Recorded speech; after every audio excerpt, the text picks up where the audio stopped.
ফ্রান্সের নরম্যান্ডিতে এক অনুষ্ঠানে যোগ দিতে আসেন মার্কিন প্রেসিডেন্ট জো বাইডেন এবং ফার্স্ট লেডি জিল বাইডেন। ফ্রান্সের মিত্র বাহিনীর আক্রমণের ৮০তম বার্ষিকী উপলক্ষে ওমাহা বিচের ডি-ডে এর অনুষ্ঠানে তাছাড়াও বিশ্বের আরও ২৫টি দেশের সরকার ও রাষ্ট্রপ্রধানরা যোগ দিয়েছেন। তাদের সামনে বেশ শক্তিশালী ভাষণও দেন বাইডেন। গণতন্ত্র ও স্বাধীনতার নামে ত্যাগের কথা নিজের ভাষণে তুলে ধরেন তিনি। তবে মার্কিন প্রেসিডেন্টের এত শক্তিশালী বক্তব্য সত্ত্বেও একটি বিশেষ ঘটনা নেটিজেনদের দৃষ্টি আকর্ষণ করেছে। অনুষ্ঠানের এক পর্যায়ে তিনি খেই হারিয়ে ফেলেন। বাইডেনের এই ভিডিও এখন সামাজিক মাধ্যম এক্সে ঘুরে বেড়াচ্ছে। ভিডিওতে দেখা যায় ফরাসি প্রেসিডেন্ট ইমানুয়েল মাখো, তার স্ত্রী ব্রিজিট মাখো এবং জিল বাইডেনের মাঝে দাঁড়িয়ে রয়েছেন বাইডেন। এরপর তিনি ইমানুয়েল মাখোর সঙ্গে করমর্দন করেন। তবে এরপরই ঘটে বিব্রতকর ঘটনাটি।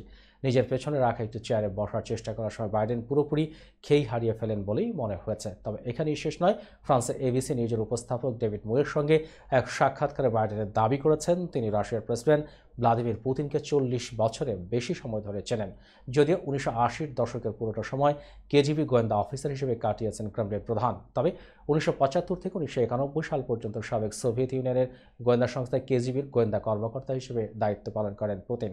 সেন্ট পিটার্সবার্গ ও পূর্ব জার্মানিতে কাজ শেষে তিনি লেফটেন্যান্ট কর্নেল পদ থেকে অবসর গ্রহণ করেন। ফলে বাইডেন আসলেই পুতিনকে চিনতেন কিনা তা নিয়ে প্রশ্ন উঠেছে।